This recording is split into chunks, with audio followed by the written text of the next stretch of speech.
بسم اللہ الرحمن الرحیم۔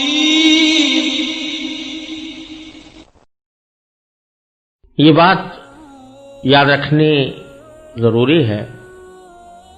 کہ حضور اقدس نبی کریم سرور دو عالم صلی اللہ علیہ وسلم سے پہلے جتنے انبیاء کرام علیہم السلام تشریف لائے، ان سب کا تقریباً معاملہ یہ تھا کہ وہ کسی خاص قوم کے لیے، کسی خاص قبیلے کے لیے بھیجے گئے تھے، اور ان کی رسالت کا دائرہ کار کسی خاص زمانے کی حد تک محدود تھا۔ لہذا ان پر جو کتابیں یا صحیفے نازل ہوئے وہ خود انہی کے عہد مبارک کے لیے تھے، اور اس کے بعد ان کے احکام دوسری امتوں پر نافذ العمل نہیں رہنے تھے۔ اس لیے اللہ تبارک و تعالیٰ نے ان کتابوں کی یا صحیفوں کی مکمل حفاظت کا کوئی خدائی انتظام نہیں فرمایا۔ چنانچہ وہ کتابیں جس طرح نازل ہوئی تھیں، یہ نہیں کہا جا سکتا کہ وہ بعین ہی اسی شکل میں محفوظ ہیں یا محفوظ رہیں گی۔ ان میں بہت سی تحریفات ہوتی رہی ہیں، بہت سی تبدیلیاں ہوتی رہی ہیں، تغیرات آتے رہے ہیں، اور اب ہم نہیں کہہ سکتے کہ جو چیز آج تورات کے نام سے ہمارے سامنے پیش کی جاتی ہے، یا زبور کے نام سے پیش کی جاتی ہے، یا انجیل کے نام سے پیش کی جاتی ہے، وہ لفظ بلفظ بعین ہی وہی کتابیں ہیں جو ان حضرات انبیاء کرام علیہم السلام کے اوپر نازل ہوئی تھیں۔ لیکن حضور اقدس نبی کریم خاتم النبیین صلی اللہ علیہ وسلم کو اللہ تبارک و تعالی نے کسی ایک قوم، کسی ایک قبیلے، کسی ایک زمانے کے لیے رسول نہیں بنایا، بلکہ آپ چونکہ تمام انبیاء کرام کے بعد سب سے آخر میں تشریف لائے، تو آپ کی رسالت کا دائرہ پوری دنیا کے لیے ہے اور آنے والے تمام زمانوں کے لیے ہے۔ قیامت تک جتنے انسان آنے ہیں، جتنی قرنیں آنی ہیں، جتنے زمانے آنے ہیں، وہ سارے کے سارے نبی کریم سرور دو عالم صلی اللہ علیہ وسلم کی رسالت کے ماتحت ہیں۔ چنانچہ اس بات کو صاف صاف قرآن کریم نے بیان فرمایا ہے کہ وَمَا أَرْسَلْنَاكَ إِلَّا كَافَّةً لِلنَّاسِ بَشِيرًا وَنَذِيرًا، ہم نے آپ کو تمام انسانوں کے لیے بشیر اور نذیر یعنی خوشخبری سنانے والا یا آگاہ کرنے والا بنا کر بھیجا ہے۔ تو یہ آپ کی رسالت چونکہ عام تھی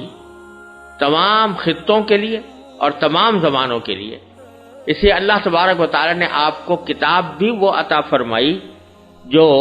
قیامت تک اپنی اصل شکل و صورت میں اس طرح باقی رہے گی کہ اس میں کسی بھی لفظ کی ادنا تبدیلی کا کوئی امکان نہیں۔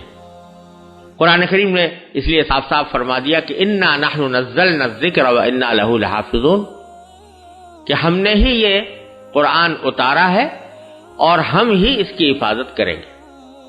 اب اللہ تعالیٰ نے اس کی حفاظت کا ذمہ لیا تو اس کو مختلف طریقوں سے اللہ تبارک و تعالیٰ نے اس کا انتظام فرمایا۔ ایک تو میں نے عرض کیا کہ تحریری شکل میں جو کچھ کارروائیاں کی گئیں ان کی ابتدا نبی کریم صلی اللہ علیہ وسلم کے عہد مبارک سے ہوئی۔ صدیق اکبر کے زمانے میں ایک مکمل نسخہ تیار ہوا، حضرت عثمان نے 7 نسخے اس کے ساری دنیا میں بھیجے، لیکن جیسا میں نے پہلے عرض کیا کہ اصل حفاظت لوگوں کے حافظوں کے ذریعے اس طرح کی جا رہی تھی کہ بے شمار حفاظ حضور اقدس صلی اللہ علیہ وسلم کے عہد مبارک میں بھی اور پھر خلفائے راشدین کے زمانے میں بھی موجود رہے، اور یہ مسلمانوں کا ایک بہت محترم علم ہو گیا کہ وہ اپنے بچوں کو قرآن کریم حفظ کرائیں۔ چنانچہ کوئی زمانہ ایسا خالی نہیں رہا جس میں قرآن کریم کو یاد رکھنے والے لاکھوں کی تعداد میں موجود نہ ہوں، اور الحمدللہ یہ بات پورے دعوے کے ساتھ کہی جا سکتی ہے کہ اگر بالفرض خدا نہ خواستہ دشمنان اسلام قرآن کریم کے لکھے ہوئے نسخے تمام کے تمام بالفرض جلانے یا ختم کرنے پر قادر ہو جائیں تو بھی قرآن کریم کو ختم کرنا کسی کے بس کی بات نہیں، کیونکہ ایک بچہ بھی کھڑے ہو کر پورا قرآن لکھوا سکتا ہے۔ اللہ تبارک و تعالی نے یہ اس کی حفاظت کا خصوصی انتظام فرمایا۔ جب قرآن کریم کے نسخے لوگوں کے پاس پہنچے اور قرآن کریم اپنی تحریری شکل میں لوگوں کے گھروں میں محفوظ ہوا تو جو لوگ حافظ نہیں تھے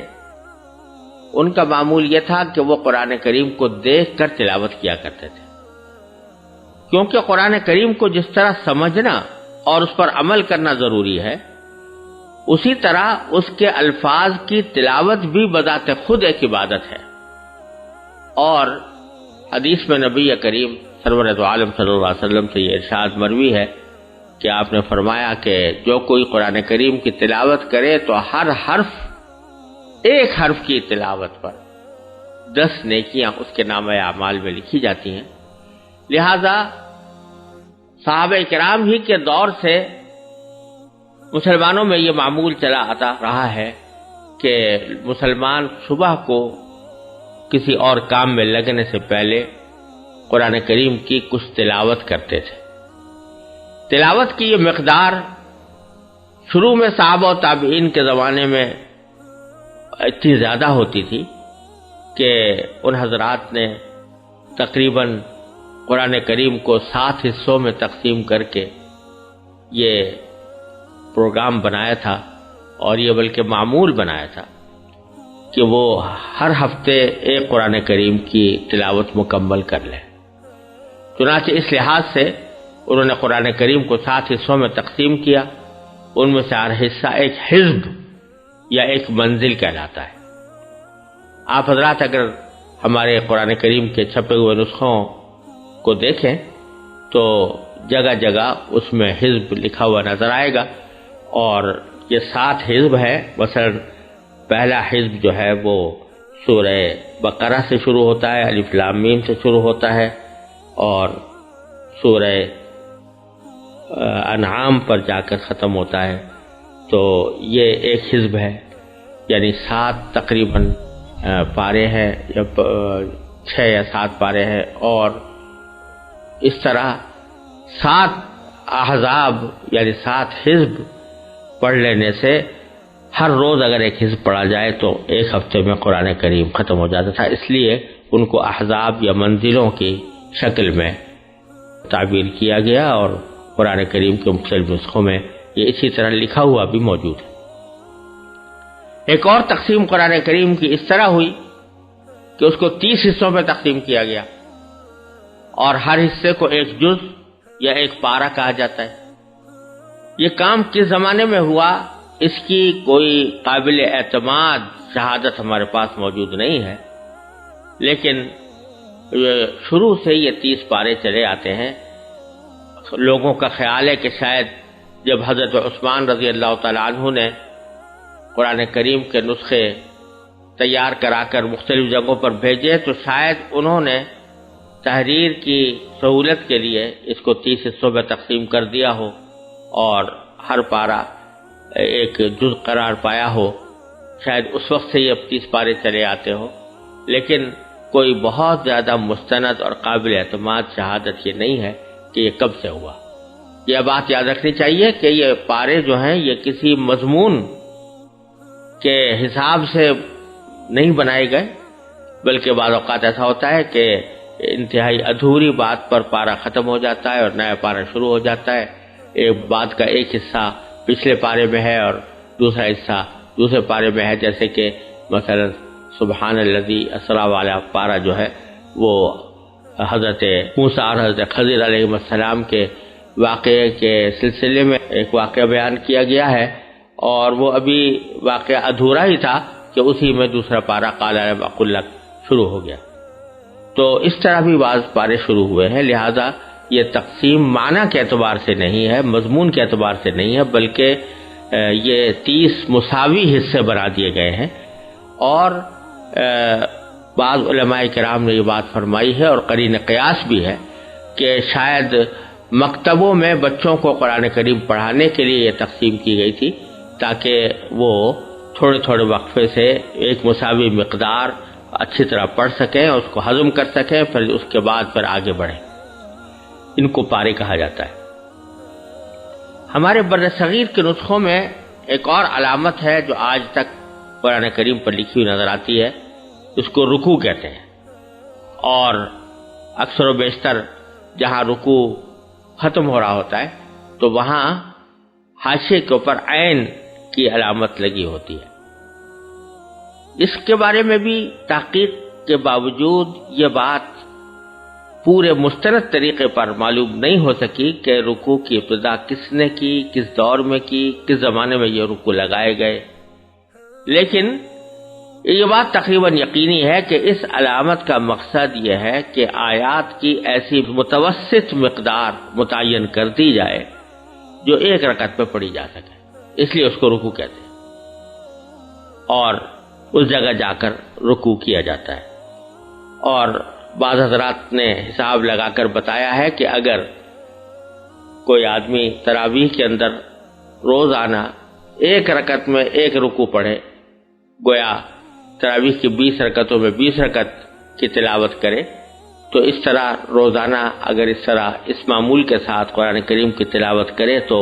27ویں شب میں اس کا قرآن کریم ختم ہو سکتا ہے۔ ایک اور کام جو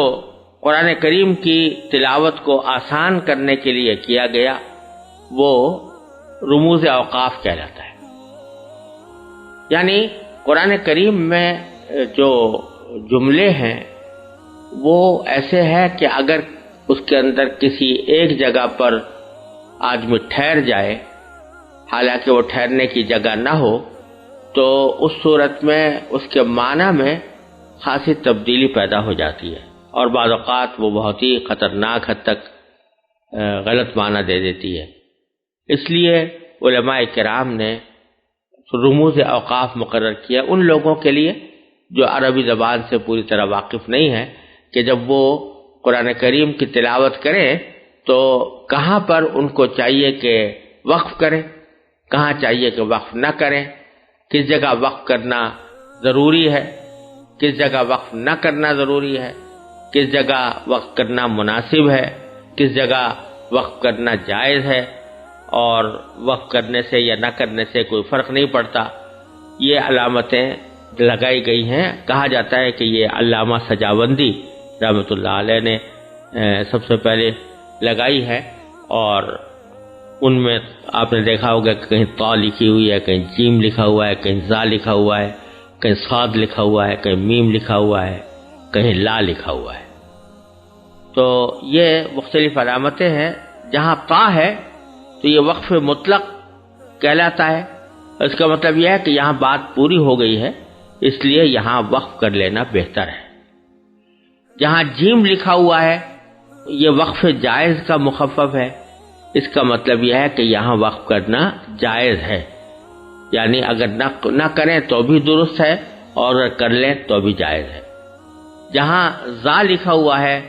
یہ وقف مجوز کا مخفف ہے، جس کا مطلب یہ ہے کہ وقف کرنا درست تو ہے لیکن بہتر یہ ہے کہ وقف نہ کیا جائے۔ مطلب یہ ہے کہ وقف کرنا اگر کوئی کرے تو معنی میں کوئی خاص تبدیلی واقع نہیں ہوگی، لیکن جو کلام کی سلاست کے لحاظ سے بہتر یہ ہے کہ وقف نہ کیا جائے۔ جہاں صاد لکھا ہے تو یہ وقف مرخص کا مخفف ہے، اور اس کا مطلب یہ ہے کہ اس جگہ بات تو پوری نہیں ہوئی لیکن جملہ چونکہ لمبا ہو گیا ہے اس لیے سانس لینے کی خاطر دوسرے مقامات کے بجائے یہاں وقف کرنا چاہیے۔ کہیں میم لکھا ہوتا ہے تو یہ وقف لازم کا مخفف ہے، اس کا مطلب یہ ہے کہ اگر یہاں وقف نہ کیا جائے تو آیت کے معنی میں بڑی فحش غلطی کا امکان ہے، لہذا یہاں وقف کرنا زیادہ بہتر ہے۔ بعض حضرات اسے وقف واجب بھی کہتے ہیں، لیکن اس سے مراد یہ نہیں ہے کہ اس کے وقف نہ کرنے سے گناہ ہوگا، بلکہ مقصد صرف یہ ہے کہ تمام اوقاف میں اس جگہ وقف کرنا سب سے زیادہ بہتر ہے، کیونکہ وقف نہ کرنے سے معنی میں غلطی پیدا ہونے کا امکان ہے۔ بعض جگہ لا لکھا ہوتا ہے، یہ لا تقف کا مخفف ہے، اس کا مطلب یہ ہے کہ یہاں نہ ٹھہرو،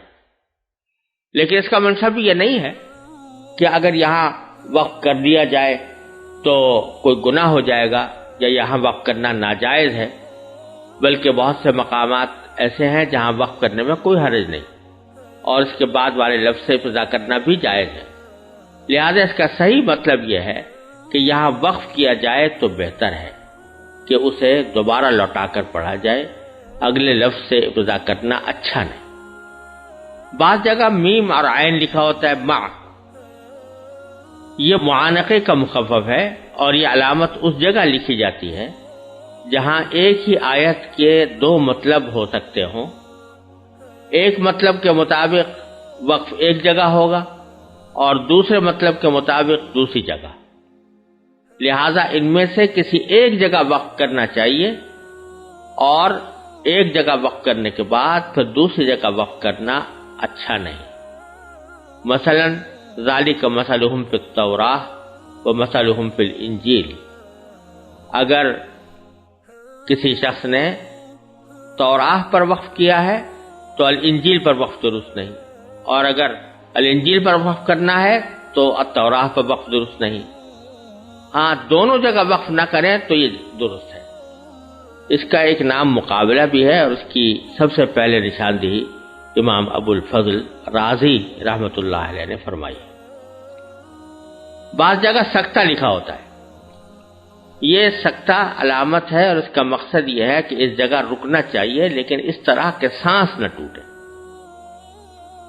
یہاں عموماً یہ علامت اس جگہ لگائی جاتی ہے کہ جہاں اگر سانس توڑ دیا جائے اور سانس بھی ملا یا سانس نہ توڑا جائے، ملا کر پڑھا جائے تو معنی میں غلط فہمی پیدا ہونے کا اندیشہ ہے۔ اور جہاں وقفہ لکھا ہوتا ہے وہ سکتے سے زیادہ لمبا سانس روکنے کی وہاں ضرورت محسوس ہوتی ہے، اس لیے وقفہ لکھا ہوتا ہے۔ یہ ہیں چند اہم رموز اوقاف جو قرآن کریم کے نسخوں میں پائے جاتے ہیں، اور خاص طور سے ان نسخوں میں جو ہمارے بر صغیر میں پاکستان، ہندوستان وغیرہ میں رائج ہیں۔ ان کا سمجھ لینا قرآن کریم کی صحیح تلاوت میں مددگار ہوتا ہے۔